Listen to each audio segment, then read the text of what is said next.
Clasificación A. Apto para todo público.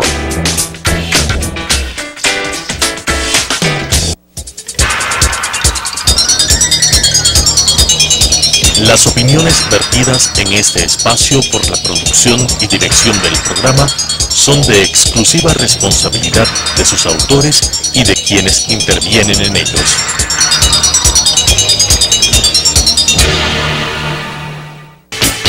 Sucesos presenta Enfoques, pensamiento libre y crítico. Día a día buscaremos diferentes visiones para la comprensión de la realidad del tercer milenio. Enfoques, un espacio que une noticia, análisis y opinión. Bienvenidos.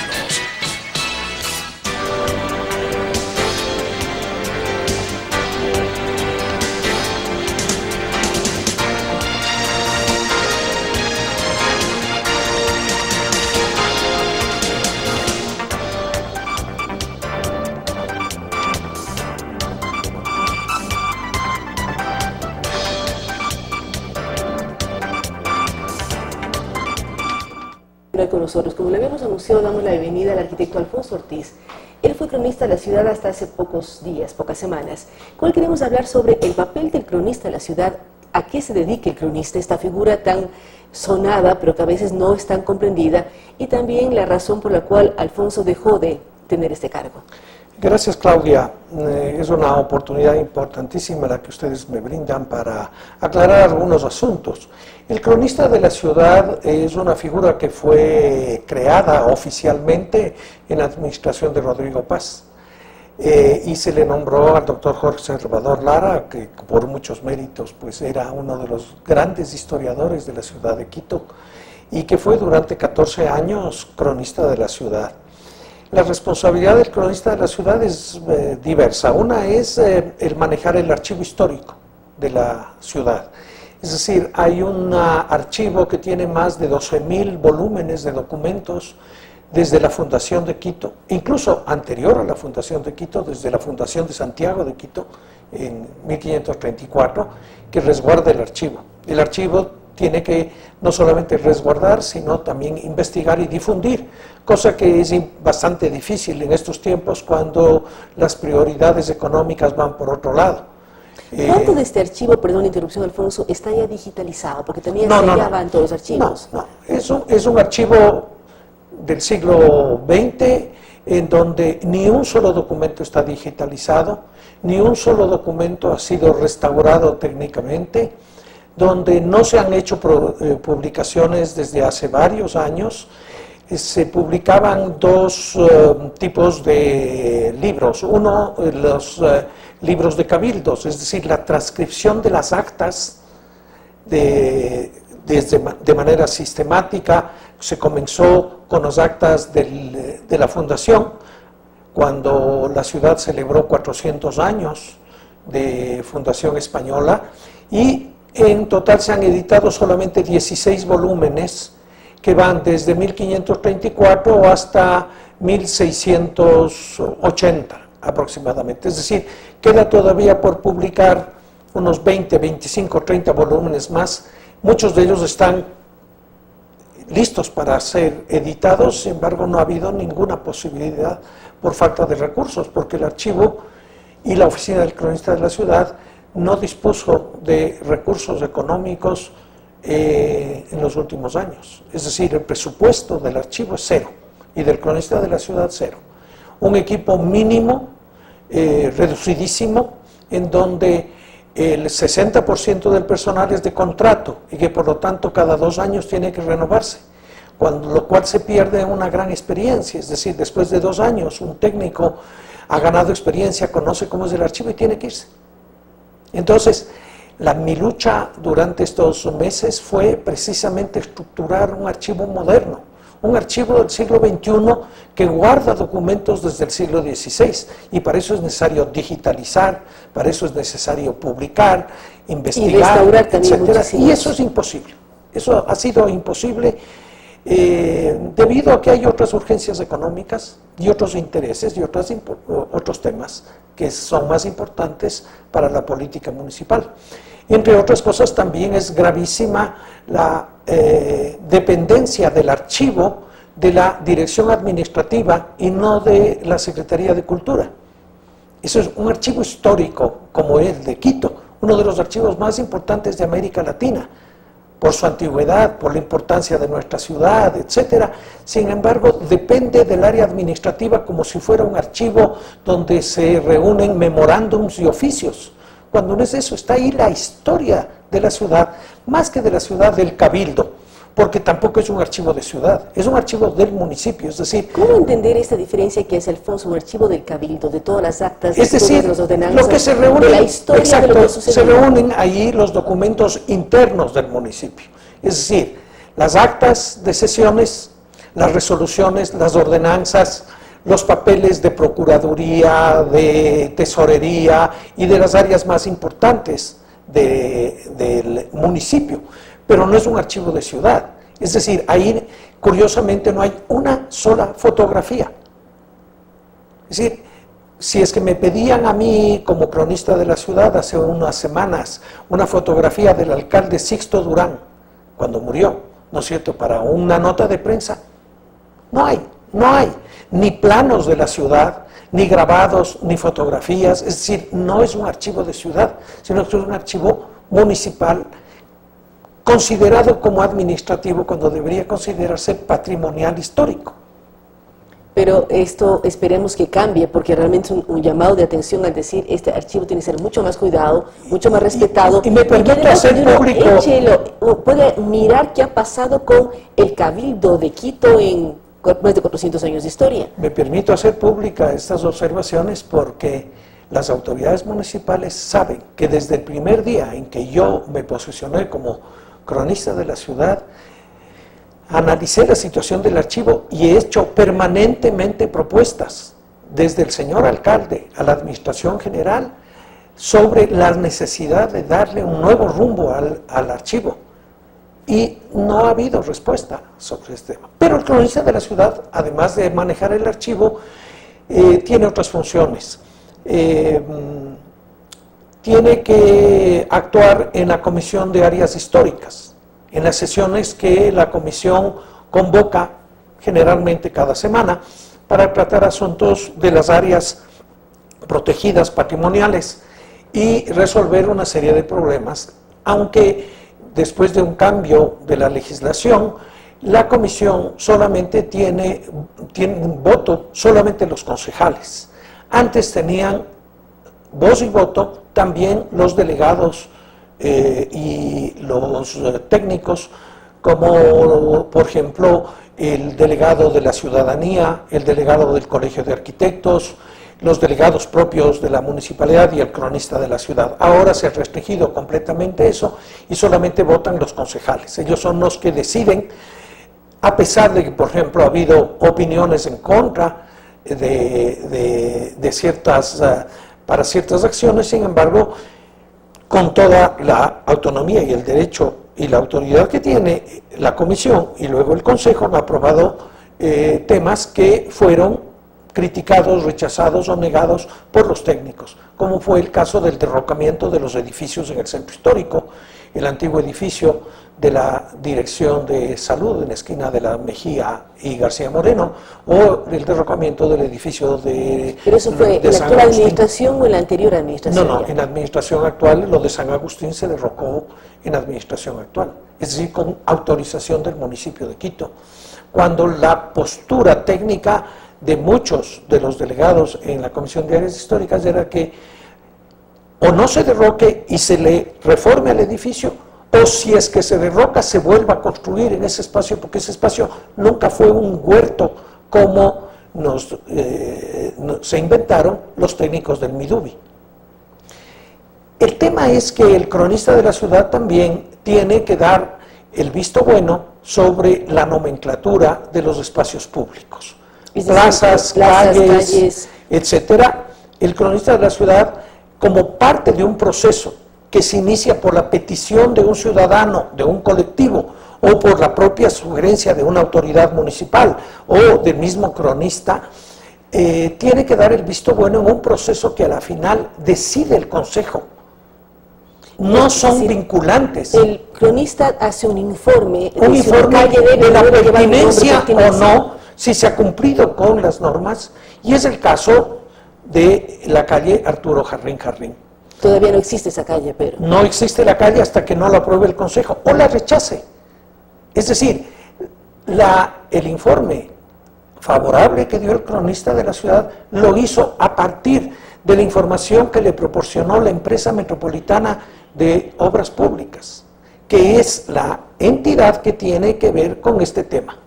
Es ¿Qué decir, tiene que ver la empresa metropolitana de obras públicas con un nombre de la calle? Ellos tienen que hacer la calle, pero con la nomenclatura... también, porque es el que maneja todo lo que es nomenclatura de los espacios públicos. Ya. Y tiene una unidad de espacio público que es la que arregla jardines, parques, crea monumentos, crea toda la infraestructura, ¿no es cierto?, pública de calles, plazas, parques y demás.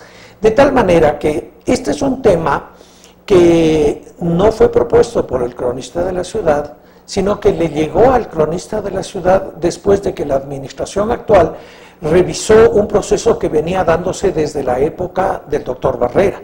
En realidad, la propuesta la hizo la asambleísta Buendía, Soledad Buendía, que propuso al municipio de Quito, en un oficio dirigido al doctor Barrera, que se le dé el nombre a una calle de Arturo Jarrín Jarrín. Y para eso acompañó un expediente de varias páginas en donde justificaba.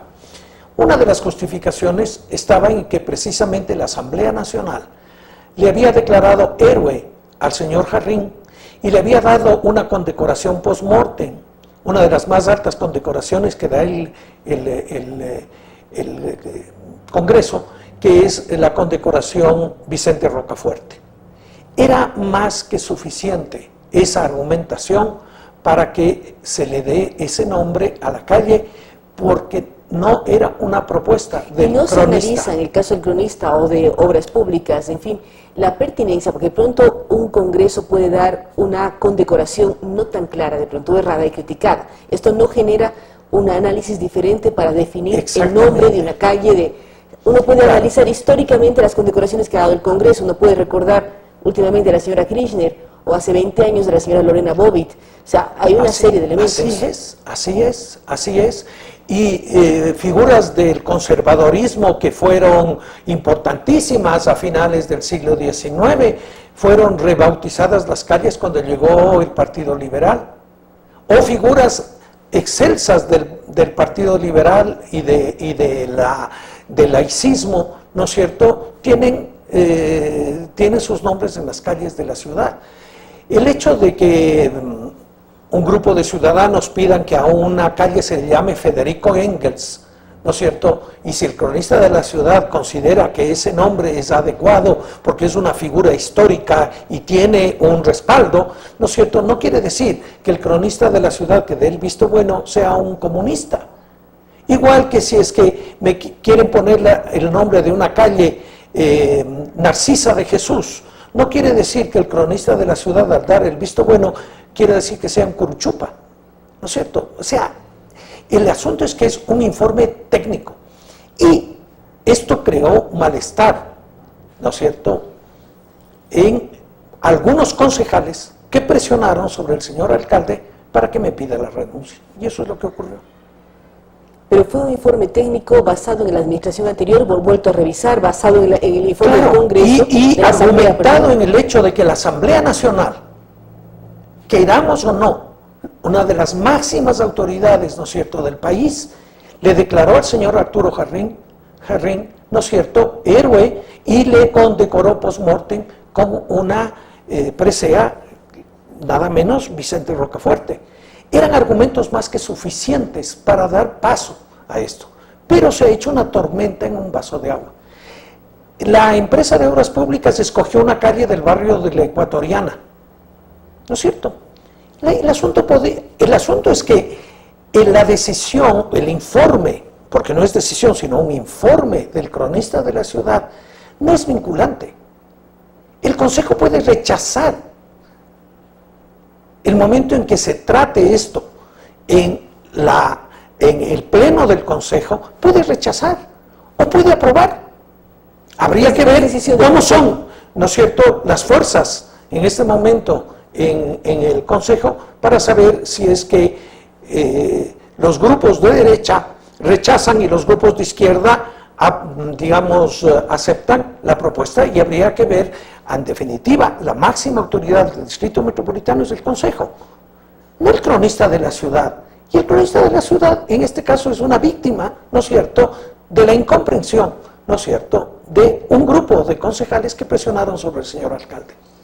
Por esa razón estamos dando cabida a Alfonso para que explique su posición frente a esta situación que, como dice, se ha creado una tormenta, hay muchos comentarios y es importante saber qué ocurrió efectivamente. Gracias, Claudia, porque el hecho de que de que el cronista de la ciudad haya dado un informe positivo para la denominación de la calle, no quiere decir que yo esté de acuerdo con el accionar de ese grupo terrorista, de ese grupo que sembró miseria y dolor, ¿no es cierto? Y yo nunca he estado de acuerdo en que la violencia es el camino para solucionar las cosas. Es el diálogo, es la vida democrática, es cómo vivimos en un Estado democrático, y es a través del debate, ¿no es cierto?, de las ideas que podemos hacer un país mejor. El hecho de que yo haya dado el informe positivo para el nombre de esta calle no quiere decir que yo comulgue y esté de acuerdo con el accionar de este caballero. Pero no puedo yo negar, como historiador, no puedo negar yo que esta figura, ¿no es cierto?, tiene un valor y una representación para un grupo de ciudadanos ecuatorianos, que estén equivocados o no, pero que además ha llevado al Congreso Nacional, ¿no es cierto?, a condecorarle y hacerle un homenaje.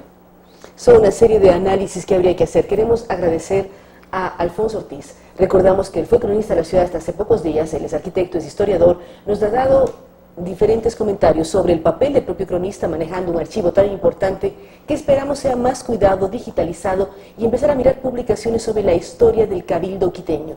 Además es parte de una serie de cuerpos colegiados de recomendaciones para el tema histórico y arquitectónico.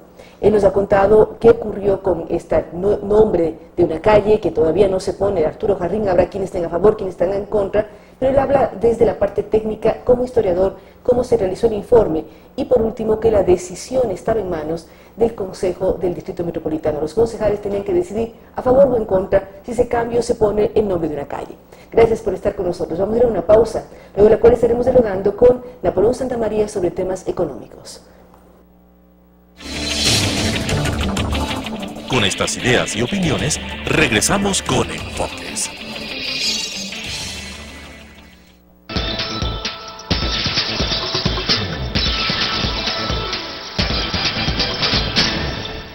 A mí también se me hizo jodido entrar a la universidad. Fui una joven sin palanca, pero con ganas, como tú. No quiero que te impongan carreras, quiero que te vayas de largo con lo que sueñas. Ya toca un cambio positivo. Búscame en la papeleta, soy la única mujer. ¡Raya! ¡Todititito a las 6! Publicidad electoral presidenciales. CNE Elecciones Generales 2017. Si está interesado en participar de forma gratuita en el programa Mi Música, contáctenos al 246-8427, 096 96 17 136, 0999 440 113 o escríbanos al correo electrónico elizabeth-consuegra@yahoo.com.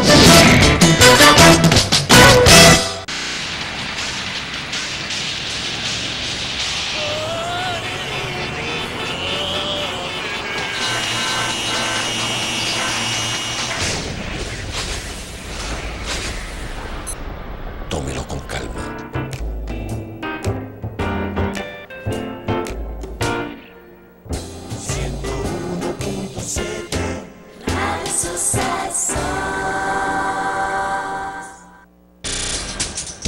Telesucesos es un canal de televisión comprometido por entero a la noble tarea de comunicar con responsabilidad. Somos un medio de comunicación que educa, informa y entretiene con una probada ética profesional. Canal 29 se identifica plenamente con la nueva televisión de vanguardia. Somos Telesucesos, porque Quito TV.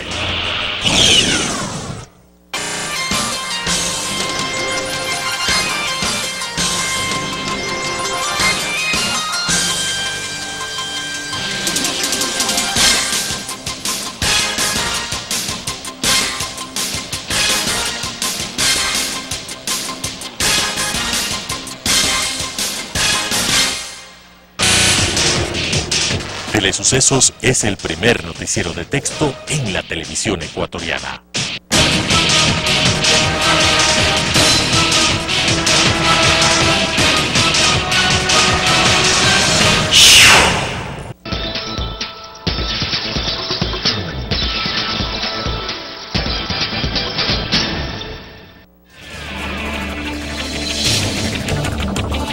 Con nuevas ideas y opiniones, estamos de vuelta con Enfoques.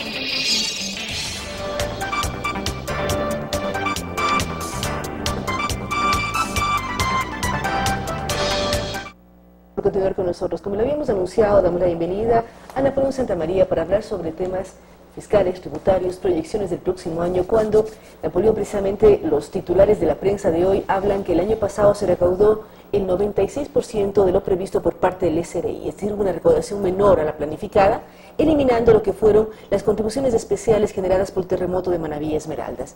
¿Cómo mirar las proyecciones? ¿Qué va a pasar cuando el principal ingreso del Estado ecuatoriano son los impuestos? Sí, efectivamente, Claudia, muy buenos días, radioescuchas y televidentes. Yo creo que ahora sí no solo hay que desearles un buen año, hay que desear un año con mucho criterio, con mucha inteligencia, porque lo que necesita el país es un año de mucho trabajo, de mucho sacrificio y sobre todo de mucho ahorro.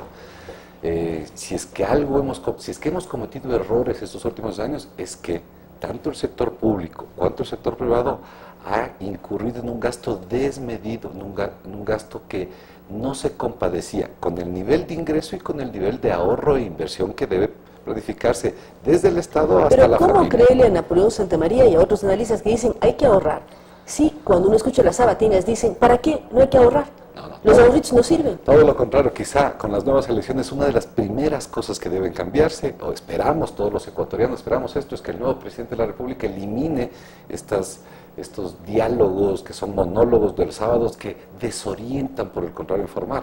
Lo que necesita el país, Claudia, entre otras cosas, es entrar realmente a reactivar el aparato productivo. Mire que tenemos ya vigente desde el 3 de enero de este año el Tratado de Libre Comercio con la Unión Europea. La pregunta es, ¿qué hacemos los ecuatorianos para insertarnos en este gran tratado? ¿Qué nos han dicho oficialmente las autoridades? ¿Dónde está nuestro frente diplomático, nuestro frente comercial, nuestras misiones comerciales, regarlas en todo el mundo? ¿Qué mensaje están dando a los productores, a los que no son todavía agroexportadores, a quienes todavía no han sembrado sus tierras, pero que tienen la posibilidad de abarcar esos campos y explotarlos y desarrollarlos? Creo que lo que debe cambiar el país es que el mensaje sea claro, transparente, verdadero sobre todo, y efectivamente no tremendista, pero sí serio, sí verdadero, sí real.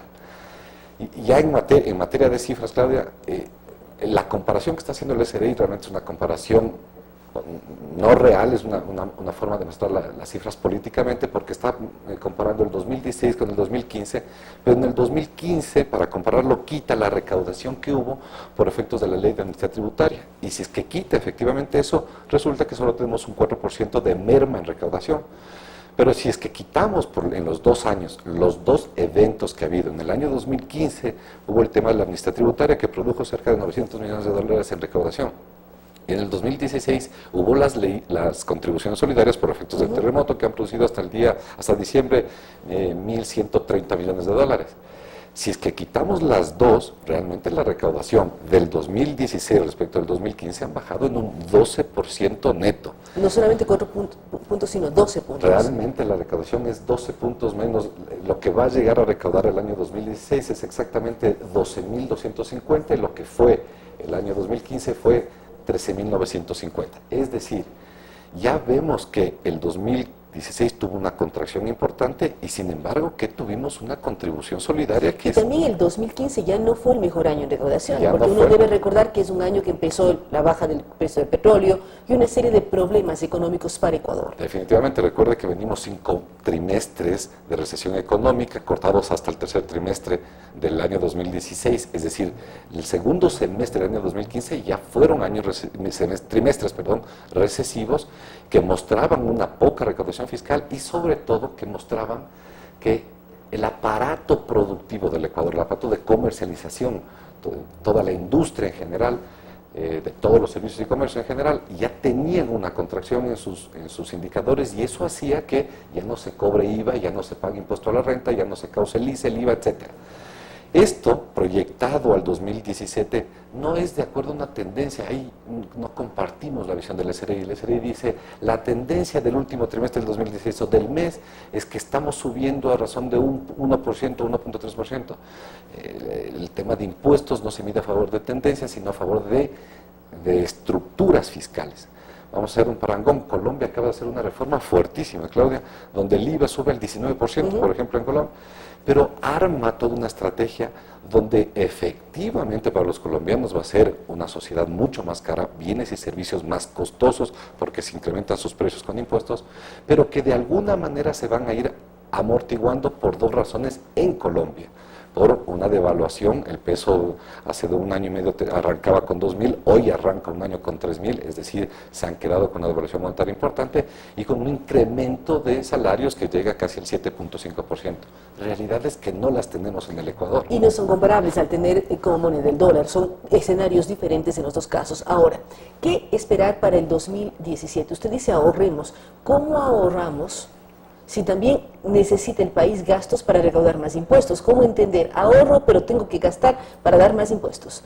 A nivel de cuentas nacionales es triste lo que va a pasar en el 2017, Claudia, porque lo que se va a recaudar en el 2017, eliminados ya todos estos efectos exógenos que ha habido el 15 y el 16, no superará la recaudación los 11.600 millones de dólares. Esto, si vamos a la historia, fue lo que se recaudó en el 2012, Claudia. Cuidado, ciudadanos, nos confundamos y no asumamos la responsabilidad de pagar la factura. Ahora, el 2017 sí tiene factor exógeno. Hasta junio va el impuesto adicional por el terremoto de Manabí. Pero exclusivamente el IVA, los 2 puntos del IVA, que eso otro fracaso más. Los 2 puntos del IVA están produciendo 57 millones mensuales. Históricamente, un punto del IVA producía 50 millones, 1,50. Hoy los dos producen apenas 57 millones. Es decir, efectivamente se muestra que hay una recesión económica y que el Estado no va a contar con los recursos que venía contando. Esto es lo que primero los ciudadanos tienen que entender. El 2016 el Estado no va a tener más de... Pero no estamos dando una justificación para que el Estado se siga endeudando, ya que no va a recibir los recursos adecuados. Todo lo contrario, si vemos cómo se cierra la ejecución presupuestaria del año 2016, del año que vamos a cerrar, los gastos corrientes ascienden a 14.500 millones de dólares. Lo que está claro, para que los ciudadanos nos entiendan, cómo se pagan los gastos corrientes, que fundamentalmente es la nómina del sector público, los sueldos y salarios del sector público. Sí, la mitad del presupuesto y más se ven sueldos y salarios. Se va de sueldos y salarios. Todos los ¿Y la famosa impuestos, inversión de la que tanto hablamos? el gasto de capital, la inversión está apalancada exclusivamente en deuda. La deuda del año 2016 bordea los 13.600 millones de dólares cuando... ¿Solo del 2016? Solo del 2016. Deuda que ha servido, entre otras razones, y en gran medida para pagar deuda contratada anteriormente. Este es un tema de un rolling que va venciéndose deuda de vengada, causándose, y vamos contrayendo nueva deuda para satisfacer esa y para satisfacer inversiones de capital.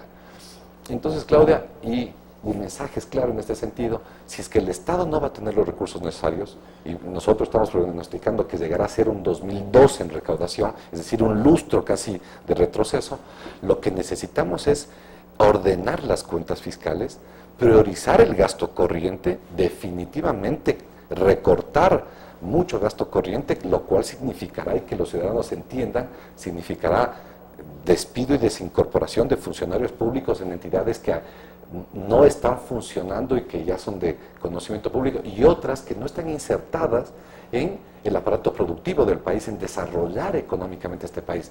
Nosotros no tenemos como enemigos los del partido 1, 2, 3 y 5. Los ecuatorianos no nos dividimos entre verdes, amarillos y rojos. Los ecuatorianos tenemos enemigos externos. Nuestro enemigo, en el buen sentido de la palabra, es Colombia, es Perú, es la producción que puede ser Chile. No hablaríamos de enemigos, son competidores. Hay una competencia por el mercado global y nuestros competidores más cercanos son nuestros vecinos. Exactamente, y contra ellos son los... Si es que cabe nuevamente esta expresión que realmente es hipotética, es lúdica, es contra ellos viendo lo que hacen ellos, cómo debemos reaccionar, no entre nosotros. La visión de país debe cambiar, el gobierno que afortunadamente va a oxigenarse en este mayo, tiene que venir con unas nuevas aristas para el desarrollo del país, porque de lo contrario, vista las cifras de lo que va a pasar en el año 2017, que le insisto, será un retroceso de un lustro de lo que fue el 2012, a lo que fue el 2012, perdón, es si ya no podemos, si es que el Estado no va a ser capaz de ser ese ente generador de riqueza y de productividad, ese papel le corresponde entonces ahora al sector privado. ¿Qué hacer? ¿Cómo hacer? Estamos en año electoral, las perspectivas, usted dice, no son nada buenas, vamos a bajar en recaudación, vamos a retroceder un lustro 5 años para atrás. ¿Qué hacer y cómo analizar, sobre todo cuando en el año electoral estamos escuchando propuestas y propuestas de 8 binomios presidenciales y de más de 3.000 candidatos a la Asamblea? Sí, claro, mire, Clara, ¿qué hace? O sea, las propuestas, me parece que todas son, los políticos están en este camino, ¿no? En tratar de vender ilusiones políticas para obtener un voto. Quizás estas se distancian un poco de la realidad de lo que necesita el país. ¿Qué va a pasar en el 2017? Entre otras cosas, que lo que va a pasar en el 2017 es que entre abril, mayo y junio van a bajar todos los bienes importados porque se desmonta el sistema de salvaguardas. Es decir, desde abril los importadores van a bajar su nivel de pedidos internacionales porque saben que 3 meses después esos pedidos internacionales los van a nacionalizar. Y eso se tiene que cumplir más baratos, sí o sí. Necesariamente. Tenemos el acuerdo con la Unión Europea, o sea, no hay forma de decir, no, estamos medio mal, prorroguemos. Imposible. Uno de los acuerdos fundamentales fue desmontar esto. La OMC también llegamos a un acuerdo de desmontaje y el desmontaje al mes de junio se va a realizar. Pero sin embargo, desde que va a desmontar, esto, Claudia, produce un efecto de inhibición. Los importadores inhiben las importaciones porque saben que en 2 o 3 meses son el usuario más común baratos. dice, si en 3 meses es más barato, me detengo. Y efectivamente, el consumidor nacional, con su sapiencia, su inteligencia, dice, va a bajar el arancel, entonces detengo el consumo y lo difiero para un mes de junio o el segundo semestre. No solo que se va a desmontar la salvaguarda, recuerde que el IVA, irresponsablemente, como lo dijimos en este set frente a usted, y muchas veces, irresponsablemente subieron el IVA 2 puntos por un año, y esto se acaba el 30 de mayo. Es decir, al 1 de junio el Ecuador vuelve a tener IVA tarifa 12. Esto es una cosa irresponsable. Y lo que va a pasar nuevamente Pero también, ¿cuán responsable y irresponsables son las ofertas de los diferentes candidatos de eliminar 14 impuestos, 15 impuestos, ley de no sé qué? Hay unos que hay un acuerdo con el mundo privado, pero ¿qué va a pasar con esta reducción de impuestos? Mire, yo creo que aquí a los candidatos habrá que sentarlos a todos y explicarles que el régimen fiscal no se mejora por disminuir impuestos, ni se empeora por incrementar impuestos. Un régimen fiscal es una partitura, es unas reglas generales, tanto para los nacionales, para los internacionales, donde un Estado les dice, así funciona mi país, hagan negocios, hagan industria, hagan empresa, y así va a funcionar. Y a los de afuera, vengan a este país, inviertan porque así va a funcionar. ¿Qué es lo que le pasa a este país? No es que haya muchos impuestos o que es bueno bajar impuestos, es que el país está atomizado, que es un conjunto de desideas o de impuestos no enlazados, desenchufados, desengranados. No hay un orden que muestre un sistema fiscal eficiente. Vea usted que el último mensaje que manda el Ecuador, porque el que saca las leyes es el país, es que si es que alguien gana una plusvalía extraordinaria en inmuebles, va a pagar el 75%. Cualquier ciudadano del exterior que estaba pensando hacer una inversión inmobiliaria en el Ecuador para que sea una actividad productiva que genere empleo, va a inhibir esa actividad. Entonces, realmente sí, me parece que las propuestas populistas sobre el tema fiscal son muy delicadas y más bien creo que atienden a órdenes de captar votos más que de lanzar una idea de desarrollo del país. Y lo que compete a los ciudadanos ecuatorianos es ya no esperar, porque quizá haya habido también un error del ciudadano, esperar que sea el Estado quien nos conduzca, quien nos dé los lineamientos de por dónde debe ir nuestra economía personal, familiar, empresarial y la del Estado. No, para este año 2017 es importante que se activen los emprendimientos, los jóvenes con las ideas de los startups, que son los nuevos muchachos de los millennials, que ya están creando. Mire usted cómo Quito se ha llenado de food trucks, de pequeños startups, de emprendimiento, de pequeña empresa, que hace que medio se distancia de la visión de los políticos. Los políticos dicen, vamos a generar empleos. Pregúntenle a los jóvenes no quieren empleo, los jóvenes quieren su propio pequeño negocio. No quieren jefe, no quieren jefe, ellos quieren ser, y parece entonces que las ideas entre quienes nos quieren gobernar y los ciudadanos no están armonizadas. Bueno, el país ahora tiene que reconstruirse, necesitamos eso, un presidente o un equipo presidencial, porque uno de los errores es que pensar que una persona llega a la presidencia y va a cambiar el país. Lo que necesitamos es un equipo presidencial que con ideas claras haga que este país vuelva a enlazarse en una sola visión, que es emprender en la capacidad productiva de todos los ecuatorianos. Con esta frase de Napoleón Santamaría, tenemos que buscar un equipo que se haga cargo del país y que busque que la capacidad productiva arranque, tenga buenos emprendimientos y el país prospere. No son términos halagüeños cuando habla del futuro en tema de tributación, de recaudaciones, de endeudamiento, pero el país tiene que seguir adelante. Viene un año electoral, viene un año complejo, pero cada uno de nosotros, casa adentro, en su familia, en su trabajo, en su oficina, seguir trabajando, seguir empeñándose para que el país salga adelante y demostrar que los ecuatorianos tenemos agallas para muchas cosas y por lo tanto podemos proyectarnos al futuro. Gracias a Napoleón Santamaría. Vamos a ir a una pausa, de la cual estaremos dialogando con el primer candidato a la Asamblea Nacional por Avanza, el economista Ramiro González. Con estas ideas y opiniones, regresamos con Enfoques.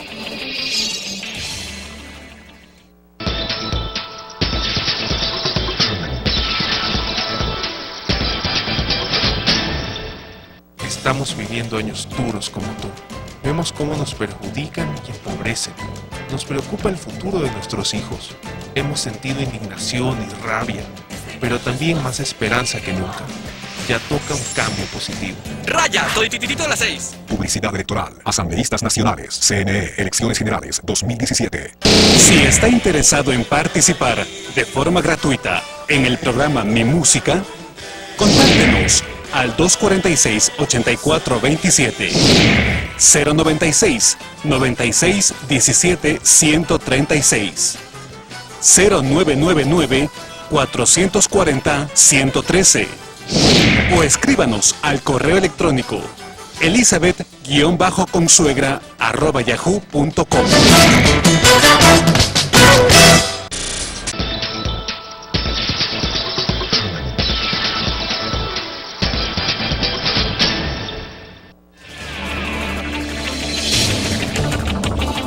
Con nuevas ideas y opiniones, estamos de vuelta con Enfoques.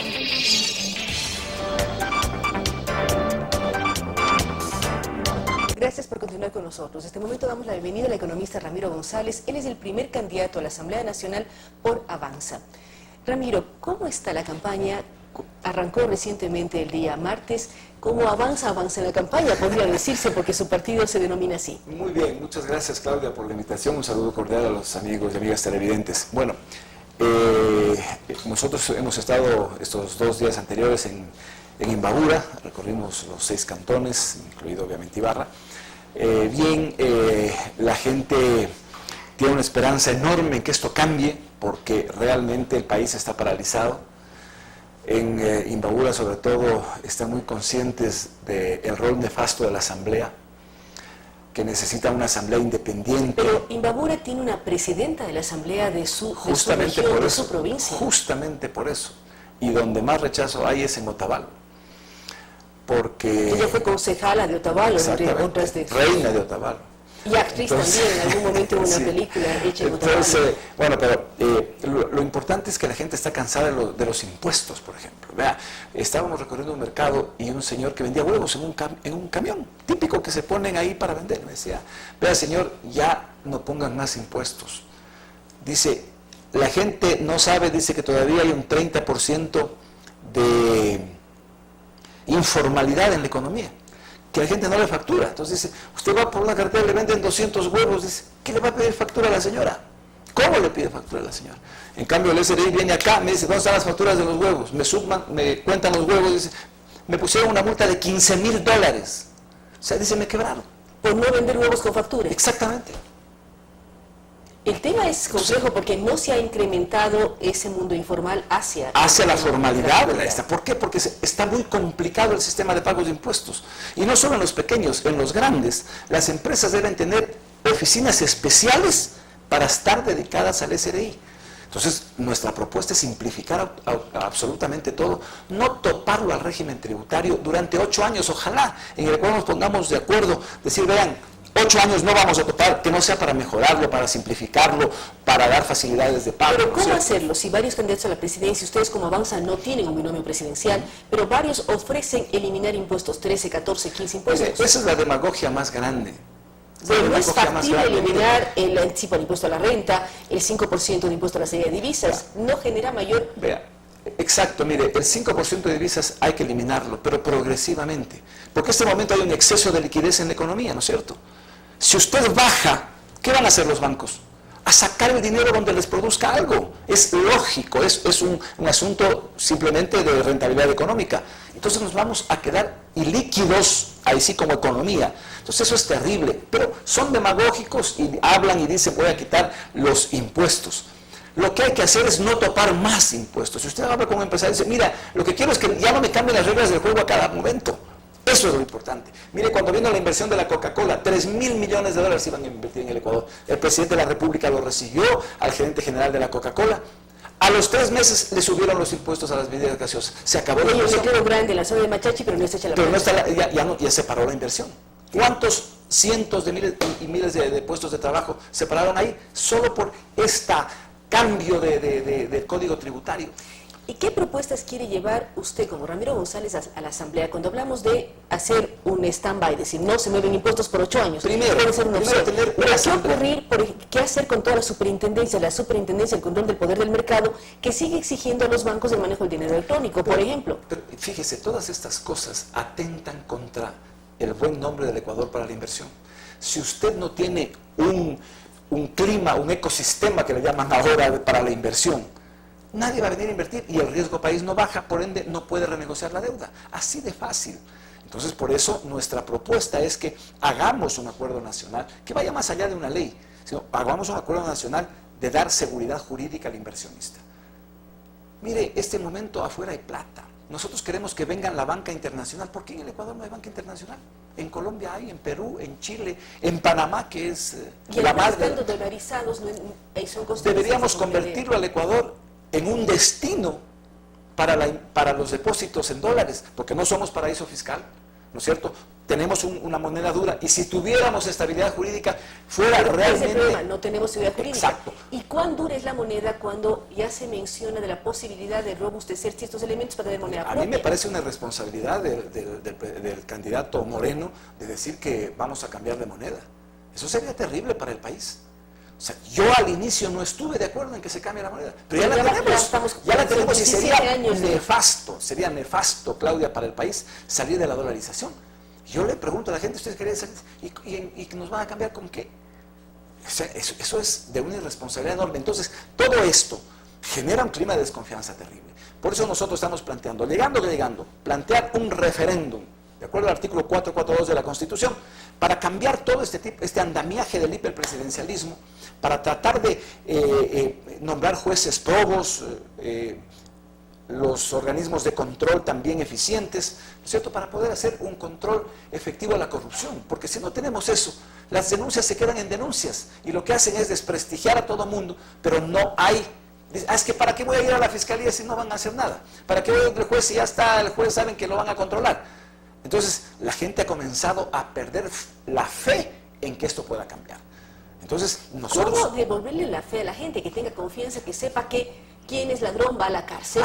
Haciendo política de la seria, Claudia, diciéndole al país que en este momento hay una crisis enorme. Por eso nosotros quisimos hacer un gran acuerdo nacional, pero las vanidades y ya es mi última oportunidad, y que yo ya invertí 20 millones, ya no me puedo salir de la campaña. Entonces, ese tipo de cosas que lo anteponen a los intereses nacionales fueron los que no han permitido que al Ecuador se lo vea como un país maduro, que opte por un acuerdo para enfrentar con éxito la crisis y generar empleo, que es lo que la gente se desespera.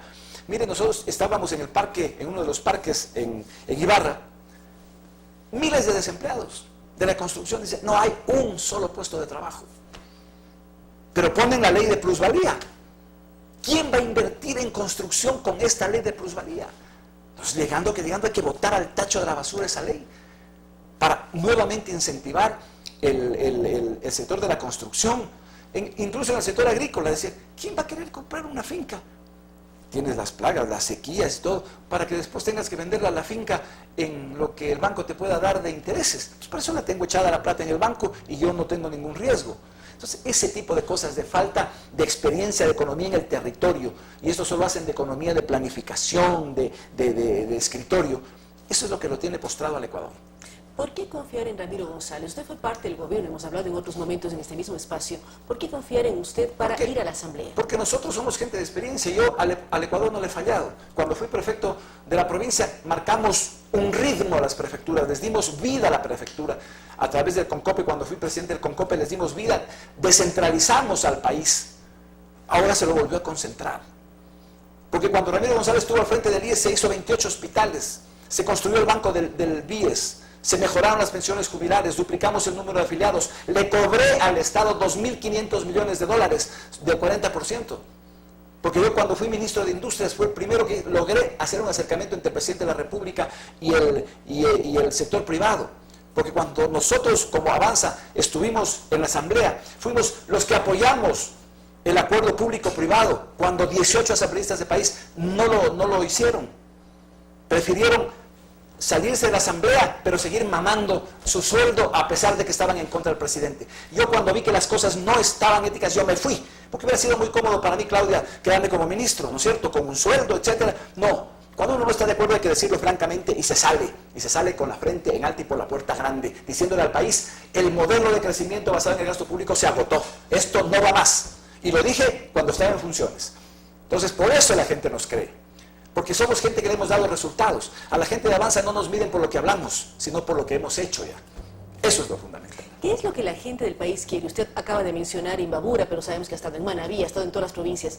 ¿Qué pasa en Manabí también cuando hay problemas de salud? El tema del terremoto lo golpeó. ¿Cómo buscar que se trabaje más en temas de producción y en inversión? ¿Y cómo hacerlo desde la Asamblea? Porque una cosa es estar en el Ejecutivo y otra cosa estar en el Poder Legislativo. Claro, pero nosotros, acuérdese, Claudia, usted cuando hubo el terremoto en abril, nosotros le planteamos al país 48 puntos para darle recursos a las provincias de Manabí y Esmeraldas y también para reactivar la producción de esos dos sectores. No se hicieron caso, prefirieron el tema fiscal, poner más impuestos, subir el IVA, etcétera. Y usted vaya a la gente de Bahía de Caracas, es un pueblo fantasma. Emigraron más de 8.000 familias. Es un pueblo fracturado, cada edificio tiene todas las pisaduras que uno puede imaginar. Pero además duele el alma porque todavía 8 meses después la gente sigue en las carpas, en las veredas, en una insalubridad enorme. Uno va a Puerto Viejo y el aeropuerto sigue lleno de carpas 8 meses después. Porque cuando uno va a Tarqui, a Manta, todavía no acaban de hacer los estudios de suelos. ¿Y qué pasó con el centro comercial que acaban de inaugurar este espacio la semana pasada? Aulas prefabricadas, que eso se lo pudo haber hecho en 15 días, si tenían un jefe eficiente ahí, nada más.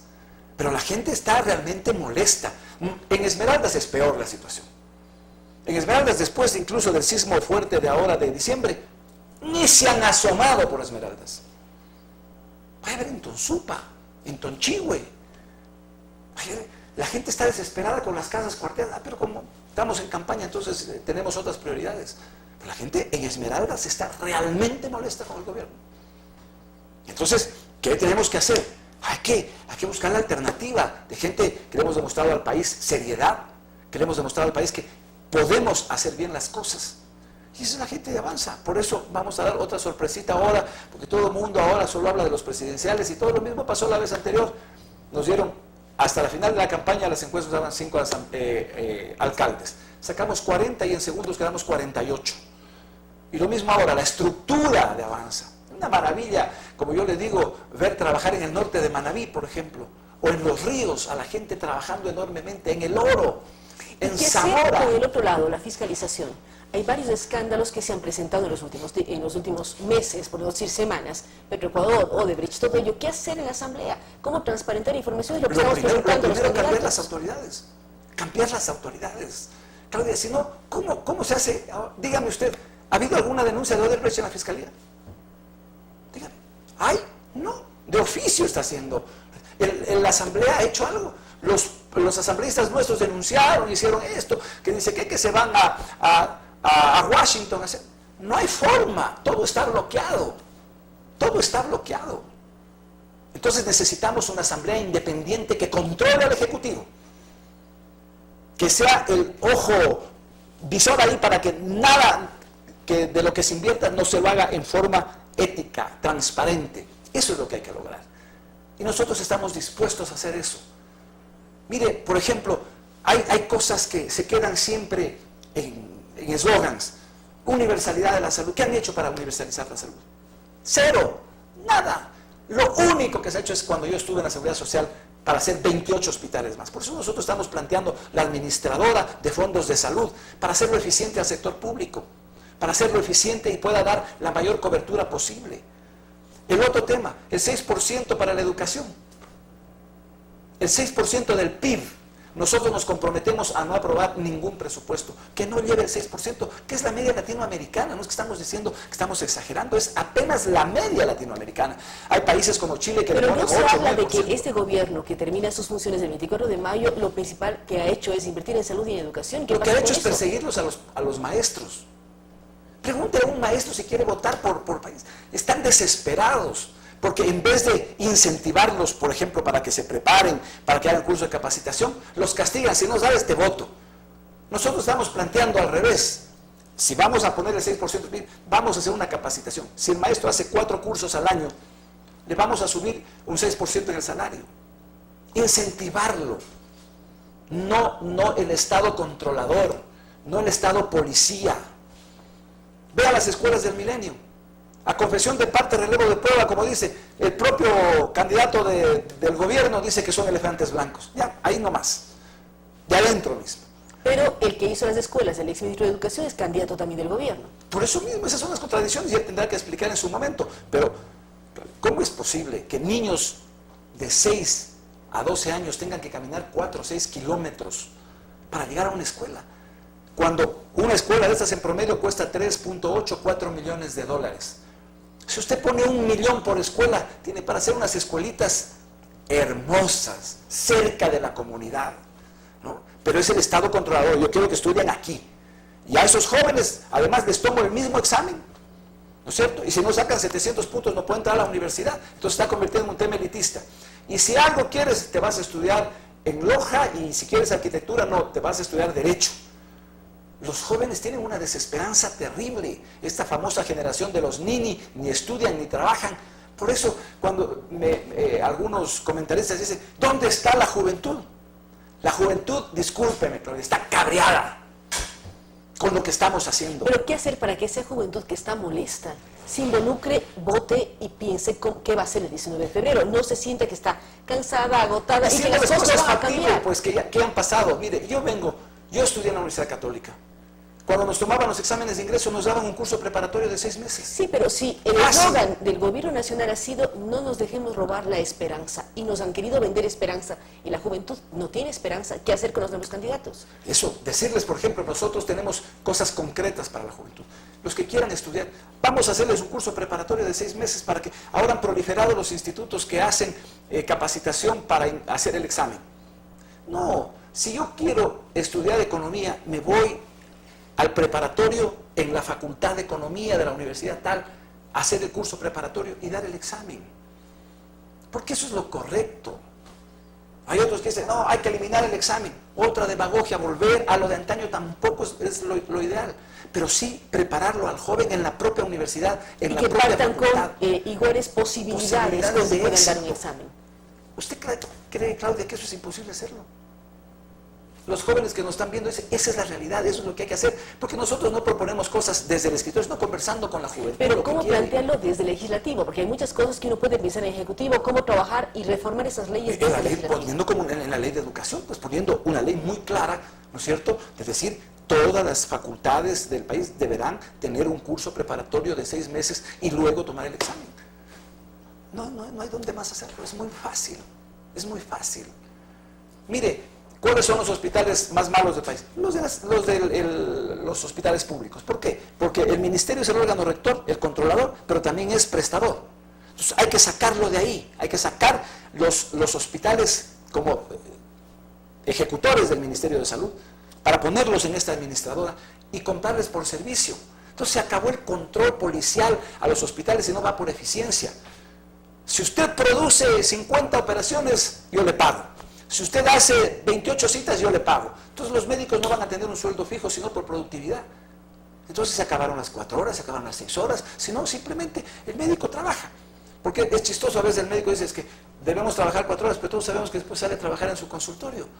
Ahora en teoría es 8, pero el problema es que cada médico tiene 15 minutos para ver un paciente y un paciente puede tomarle 1 hora, 2 horas o 5 minutos. Es que eso también es irse al otro extremo, ¿no es cierto? Hay que dejarlo por la productividad a un hospital, ¿no? Que haya un gerente que sepa cuántas enfermeras contratar, cuánto personal operativo contratar, cuántos médicos contratar, porque sabe que le van a pagar por un tarifario básico y va a tener buena atención de salud. O sea, esas son las cosas que hay que hacer, Claudia, urgente, pragmáticas. Es decir, hay que ordenar ciertas cosas. Mire, la otra cosa, otro objetivo nacional debe ser mejorar la productividad en la economía. Es terrible ver, mire, solo vivimos de eslogans. Estábamos en el Carmen, nos reunimos con la Asociación de Productores de Plátano. Entonces, un agricultor muy capaz dijo, economista, nosotros nos llamamos la capital platanera del Ecuador. Ellos tienen la condecoración, el barraganete de oro que dan a los hombres ilustres del Carmen. Exactamente. Entonces, pero dice, nosotros producimos 500 cajas por hectárea, Colombia produce 1000. Y tenemos el mismo acuerdo con la Unión Europea, solo que Colombia nos lleva 4 años ya de anticipación de mercados. ¿A quién le van a comprar la Unión Europea el plátano? A Colombia, porque está más barato. Así de simple. Por eso, por ejemplo, nosotros a ellos les planteamos que, como ya hemos invertido en electricidad, las centrales hidroeléctricas, y usted más o menos tiene una curva de consumo de energía eléctrica al día así, hasta las 7 de la noche, vuelve a caer hasta las 11 así. Cuando nos sobra energía, nosotros le vendemos a Colombia 6 centavos. Pero al sector rural le vendemos a 13 centavos, Claudia. Entonces nosotros estamos planteando que de 11 de la noche a 6 de la mañana le vendamos a costo de producción, que es 4 centavos en promedio en las centrales hidroeléctricas. Para que pueda poner bombeo, para que pueda tener riego y no estar esperando solo que llueva, sino que sepa que cuando él quiere sembrar, va a regarlo. Puede mejorar tener 2, 3 cosechas por año. ¿Es o no factible eso? Ya está hecha la inversión. La energía no se acumula. Démosle la posibilidad a los empresarios de que trabajen en la noche para que contraten a más gente. Lo que usted plantea, Ramiro, es ordenar ciertas cosas. Exacto. Cosas están dadas, hay que poner orden. En la salud, en la educación, en el tema agrario, en el tema hidroeléctrico, para que los agricultores puedan acceder a mejores costos para tener riego de sus cultivos. Mejorar los costos de producción, no bajar los salarios, porque eso es absurdo, sino los otros factores de la producción, ¿no es cierto? Como el interés. Vea, se han proliferado las cooperativas de ahorro y crédito. Y está bien. Hay una cooperativa que tiene el capital de los 3 bancos más pequeños del Ecuador juntos, en Cuenca. Pero ¿cuánto cobran las cooperativas? Llegan a cobrar hasta el 16% más el encaje, que más o menos debordaría 18-20%, en una economía dolarizada, con una inflación del 2%. ¿Cómo puede usted ser competitivo con un costo del dinero del 20%? Y la pregunta es ¿para qué sirve lo que era el Banco de Fomento? Nada. Es tan desesperante, claro, que cuando estamos con agricultores, ¿quién de ustedes ha tenido acceso a un crédito en el nuevo Ban Ecuador? Nadie. No hay plata. Los sistemas de calificación de crédito no funcionan. Es una verdadera desgracia. Es como si el país se paralizó. Y no quieren dar pasos completos porque les afecta en el tema electoral. Y no pueden tomar decisiones. Y lo que hacen es ahuyentar al capital. Ahuyentar al capital. Entonces usted lo que busca es dar más seguridad, más tranquilidad, ordenar las cosas y hablar de una moratoria tributaria de al menos 8 años. En un país medianamente manejado bien, que salgan 2 presidentes de bancos, de los principales del país, a decir nosotros nos declaramos en rebeldía, es para que los mercados se pongan a temblar. Y en el Ecuador pasó en diciembre. Los principales bancos dijeron, nos declaramos en rebeldía frente a la decisión tomada por la Superintendencia de Mercado. ¿Cómo puede pasar eso, Claudia? ¿Cómo nos puede estar pasando ecuatorianos esto? Y vuelve a salir la Superintendencia del Poder del Mercado. Otra vez dice, no me importa lo que dice la Junta Monetaria. Es decir, es el doble discurso que ha tenido siempre el gobierno. Por un lado, atacarlo al sector privado y por otro lado, flexibilizar algo. Pero entonces así nadie cree. Dígame usted, si el gobierno manda una ley al Congreso de la participación público-privada y 18 asambleístas del propio bloque no votan, el inversionista dice, cualquier rato esto se da la vuelta y cambian. ¿Para qué voy a invertir? ¿No es cierto? Entonces hay que mejorar el tema seguridad, tranquilidad. Una asamblea independiente que controle al Ejecutivo, porque para eso está una asamblea, para que lo fiscalice, pero también para debatir las leyes con la ciudadanía. Eso es lo que la gente se desespera. Pero la Asamblea ha mucho hablado de socializar, proyectos de socialización de todas las leyes. Pero socializa con los funcionarios públicos que los lleva a la sala, pues. No, hay que socializar con los sectores agropecuarios, ganaderos, con los microartesanos, con ellos hay que dialogar las leyes. Está en el territorio. Yo cuando era ministro de Industrias, yo me recorría 3, 4 empresas por semana. Grandes, pequeñas y medianas. Y grandes. Sin distinción alguna, porque todas generan empleo. Pero hay que cambiar. Mire, nosotros estamos proponiendo, vean, el COPSI, el Código de la Producción, da todos los incentivos a partir de los $200,000 en adelante. Pero da la casualidad que el 95% de las empresas son menores a $200,000. ¿Qué nos está pasando? ¿Por qué no tenemos algo de lógica?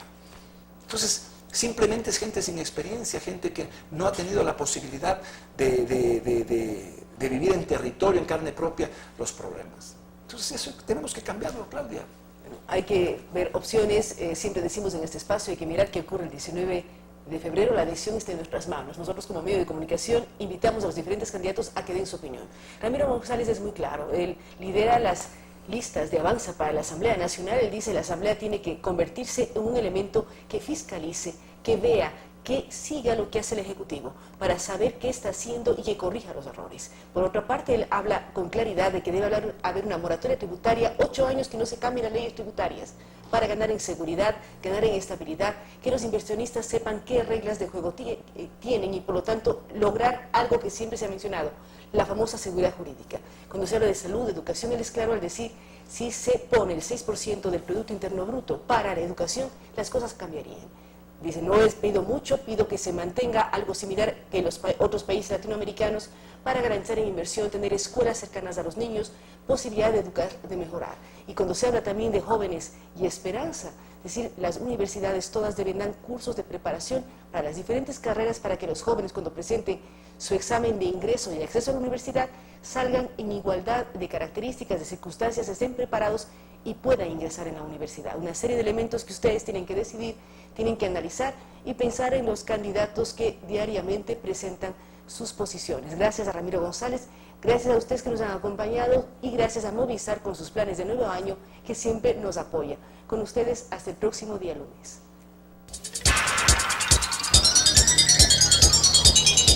Las opiniones vertidas en este espacio por la producción y dirección del programa son de exclusiva responsabilidad de sus autores y de quienes intervienen en ellos.